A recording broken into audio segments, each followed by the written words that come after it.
So I test rode the Pan America, and now it's time to put down my thoughts. So the idea was to head down to Geelong to test ride a motorcycle yesterday. Recently I made a video where I outlined which bikes I'd like to try and test ride this year. Yesterday was a bit of a test to see just how that would go. So the day started with me riding from Ballarat to Geelong. Geelong's just over an hour's ride from where I live. Well, that's where our closest motorcycle dealers are. We do have a couple of local dealers, but the bigger shops are all down at Geelong. What I normally do is I ride from Ballarat to Geelong, and I turn off at Meredith, a little town called Meredith, and then take the back way to Geelong, which is this nice windy road. It's a lot more interesting than just sitting on the highway at 80 to 100 kilometres an hour. And the ride through Stieglitz and Maud's quite a nice little ride. After a nice little ride through the countryside, my first stop was Peter Stevens in Geelong. Now, Peter Stevens sell Triumph, Honda, Yamaha, Suzuki, and they also have Kawasaki they sell as well, and they also do Can-Am Spyders. So I went into the Triumph section of the dealership and spoke to the salesman there, whose name was Sean, and I didn't record anything at that point because I was trying to save my battery for a potential test ride. After speaking to Sean, the salesman there, Triumph don't really have much in the way of bikes to demo at the moment. I was really trying to get onto the Tiger 900 or the Tiger 660, and he didn't have any demos of either of those bikes. Well, the Tiger 660 hasn't been released in Australia yet, I learnt. I thought it had already been released. But he did have a Triumph Tiger 850 he could put me on for a demo, but I would have to book that ride. So I will book that ride, and I'll book it in for next week. So next I thought I'd head to Geelong Harley-Davidson, and I know a couple of guys there, Curtis and Warren, and just see what was happening there at the dealership, because the last time I spoke to Warren, he literally only had 3 bikes to sell on the floor. So I thought it would be interesting to see what the stock levels were like and what he had on the floor. And he had quite a good range of bikes actually, and quite a few 2022 models. Unfortunately, he said he had to keep that stock on the floor to show customers what the bikes looked like, and he couldn't actually sell those 2022 models, and you would have to order a bike, which would take a few months to get the bike in. But at least he had the stock on the floor to look at, and you could see and sit on and check out the bikes. And he was kind enough to set me up with a test ride on the Pan America. Now, a lot of you probably watch Danny Hayes's $1 Million Bogan channel, which I do as well and quite enjoy.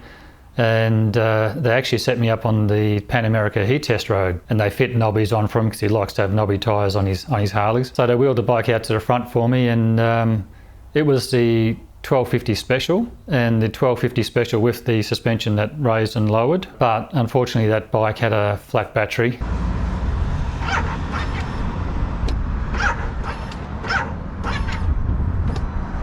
After numerous attempts to try and start it, I couldn't get the bike started. Luckily they have 2 demo Pan Americas, so I jumped onto the other one.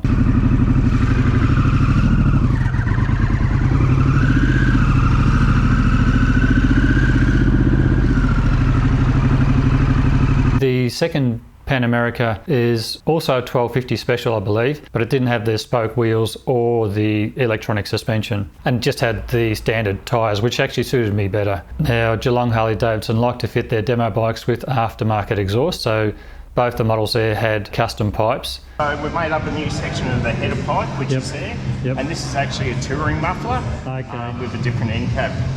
So yeah. Now, I did ask Warren about aftermarket pipes in general for the Pan America, because me personally, like I said, I wouldn't want an aftermarket pipe on it. I just want to keep it stock. But apparently the customers they're getting are asking for and looking for aftermarket pipes for the bike straight away.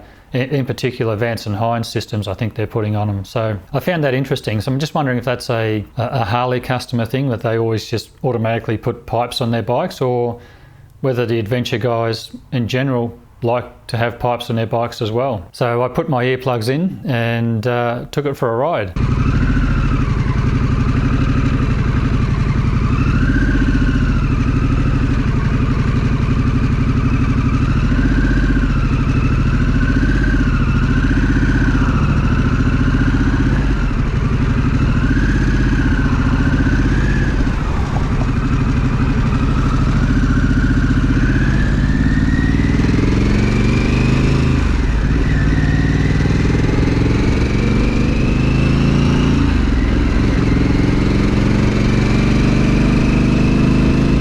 For this test ride, I didn't want to have any preconceptions. I didn't even think about horsepower figures, torque figures, weight or anything like that.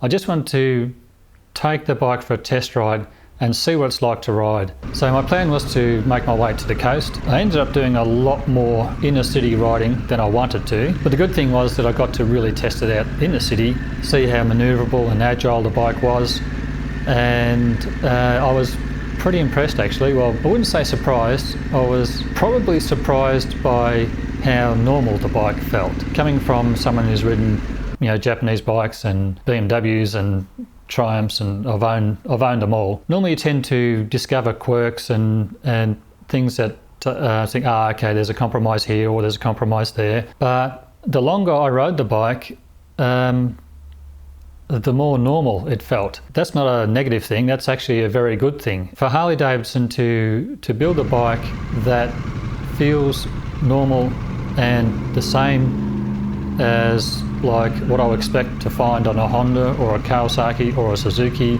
or a BMW is quite a compliment when you think this is their first adventure bike for the modern age. The first adventure bike which has traction control, all the electronic aids and lots of horsepower, and yet it was a bike that was very easy to ride. Obviously when you first get on a new bike you're very tentative and very careful and very cautious, and so I started off in road mode. When I was being super cautious and super careful at lower speeds, I found the throttle to be a little bit snatchy, a little bit sort of off on. As I relaxed with the bike and started to use the throttle, everything tended to smooth out and gel. The first roundabout I came to in the first corner and just tipping it in, I was quite surprised at how agile the bike felt. Changing direction, like in roundabouts, just taking it from side to side was really nice and really agile. Riding the bike and balancing it straight upright felt really good. It actually surprised me how easy it felt to change direction. I think I was expecting it to be like a little top heavy, but it didn't feel like that at all. In fact, comparing it to my NC750X, which has got a lower centre of gravity, I didn't notice much difference, which is quite an achievement, I feel. The acceleration in road mode, which is the standard mode, was very tame, very easy, you know, very comfortable. This is at lower speeds and lower RPM. Doing a U-turn in traffic was not a problem, was fine. I did find that I had to give the throttle a little bit more when I'm just letting the clutch out to get going. I'd stalled it once. I'm used to my NC750X, which is like a little tractor. So I had to give it a little bit more throttle to get it off the line than I would normally do for my NC750X. And when I'm doing a tight turn, I had to be careful because the throttle is very light. A little twist and revs just pick up very quickly. Just feathering the clutch and trying to find that balance between your pickup point on the clutch and giving enough throttle without giving it too much when doing a tight turn was, I found, a little bit trickier than I would say on the NC750X, but not difficult by any means. It's just something that you would get used to and learn where its points are after a week or so of owning the bike. Being in traffic a lot was good to see how hot the engine got just sitting in traffic, which I did a lot. And I felt a little bit of heat coming off the engine, but not anything that concerned me. I've actually felt more on my Versys 1000 sitting in traffic. I felt a lot more coming off that than I did the Pan America. And it was a 30-degree day and in the city was pretty still, so it was a good test, I thought, for engine heat, and I didn't have an issue with that at all, really. I was aware of it, but I didn't sort of feel it, if you like. It wasn't burning my leg or making me feel uncomfortable at all or anything like that. So that was really good. I headed to Eastern Beach to try and get some shots there, but there's just too much traffic and too much happening, so I then made my way back out through the city to the west side of Geelong and out into the countryside where I could sort of give a bit more of a test, because the whole time in the city I was just holding back. You know, there's no way I could even give it 50% throttle in the city. It was just not going to happen. And so so once I got out into the countryside, I could really start to get a feel for what the bike would be like at speed, and it was really good. I don't want to say surprisingly good, because after all I've read, I shouldn't be surprised, but it was good. Yeah, I can't. Yeah, I keep looking for things to pick. You know, faults or it would have been good, but I can't find any. I wasn't expecting to feel the way I feel. It's an exciting bike to ride when you give it full throttle and you get all the horsepower.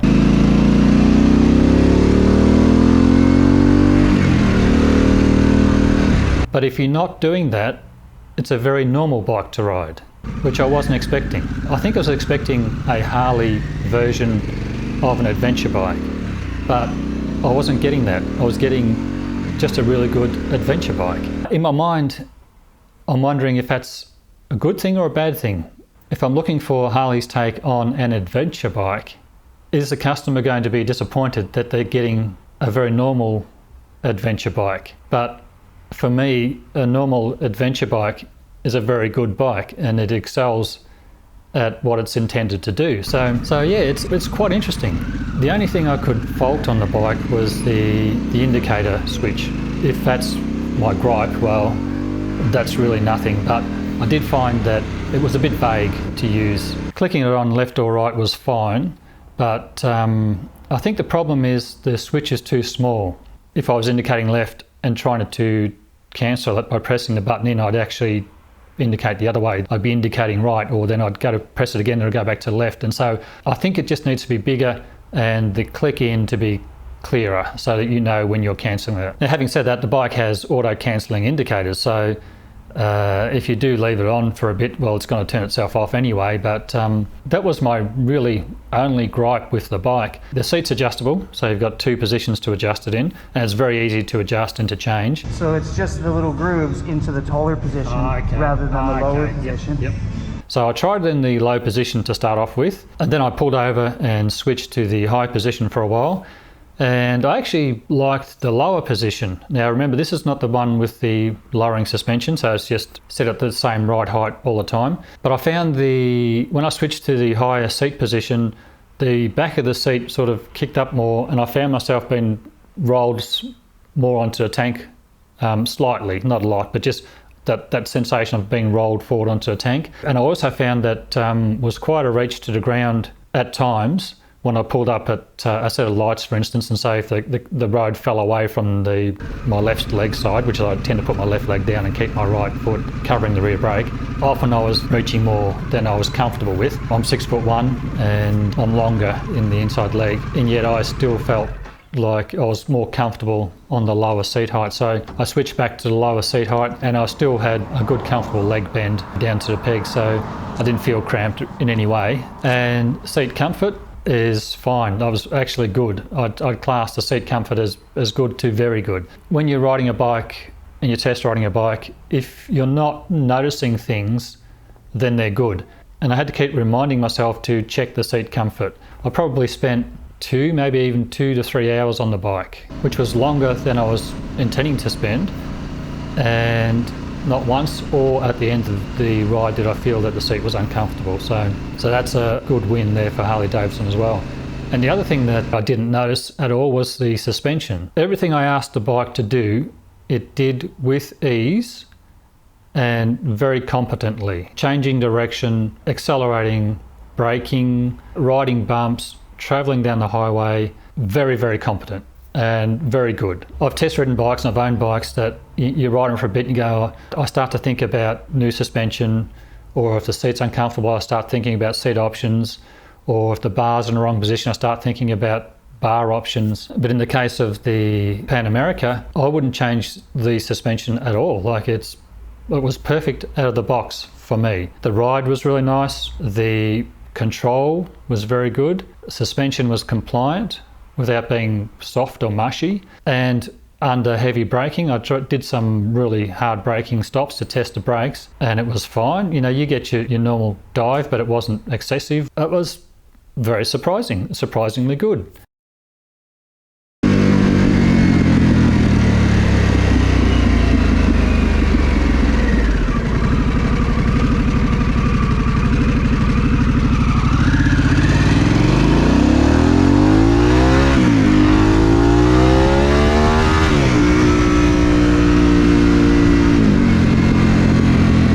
As I was heading back, I did notice on the freeway that the tyres were starting to tramline a little. So there was a little bit of a ridge on the road on the freeway, and when the bike sort of picked up, it sort of tended to tramline on that.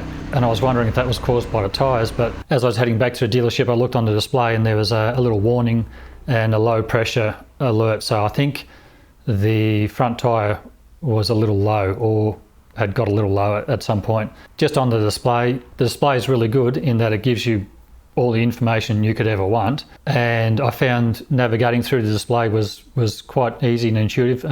Warren just showed me once how to get around, and I could pick it up quite easily, but the information in places is a little small and a little hard to read, especially for my eyes, and I couldn't, if I really wanted to look at the display and interrogate everything that was on it, I would have to wear my reading glasses to really get a good look at it. But riding down the road, my speed was easy to see and my gear position was easy to see. There are two things I was really wanting to see all the time. Although on the gear position indicator, I wish that it was a little larger, and I wish that it was in the same position on every screen.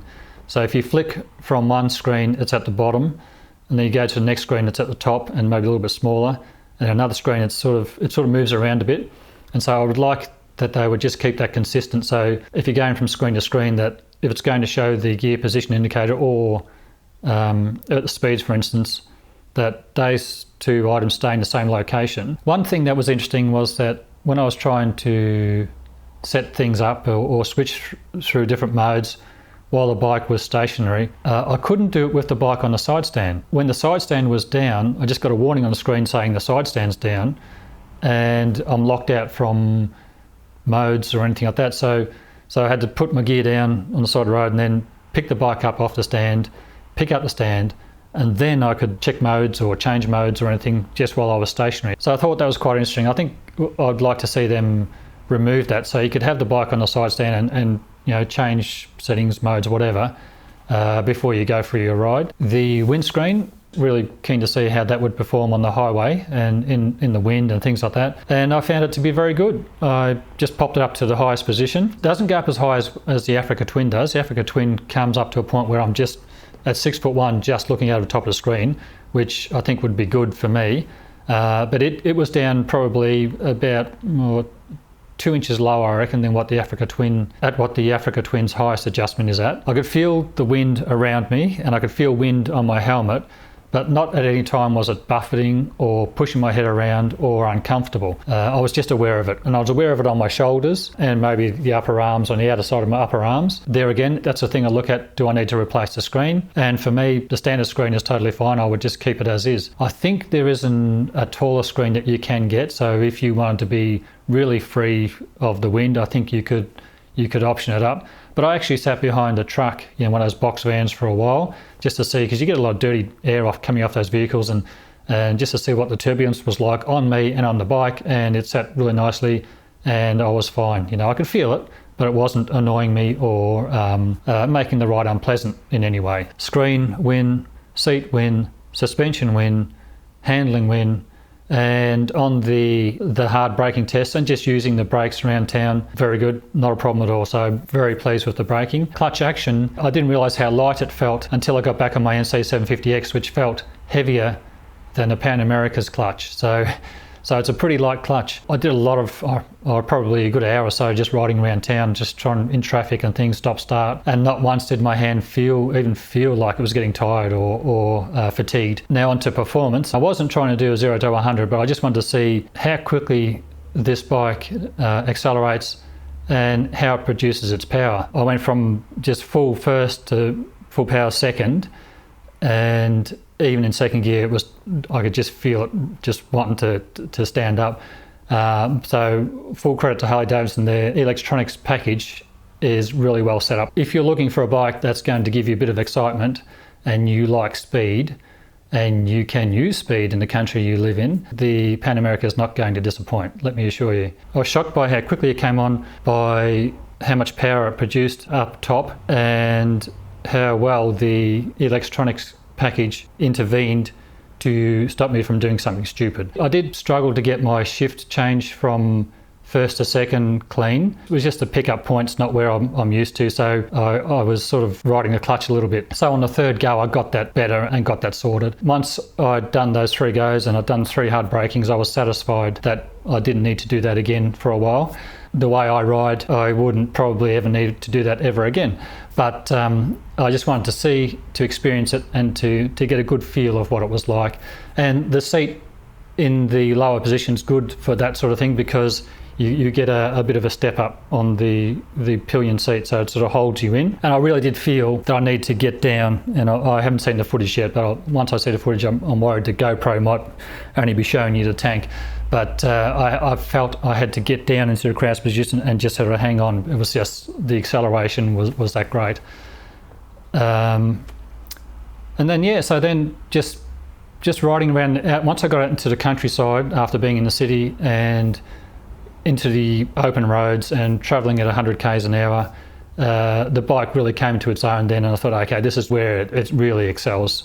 And yeah, I was quite happy to be on the bike, but time was getting away, and I thought, well, I've got to get this bike back to the dealership. Oh, yeah, the other thing I was going to talk about is in the US you have the 1250 Special and the 1250. In Australia we don't have that, we just have the 1250 Special, but the 1250 Special can still be upgraded. So the 1250 Special doesn't come with the wire spoke wheels, it comes with the cast aluminium wheels, and it doesn't come with the electronic suspension or self-leveling suspension.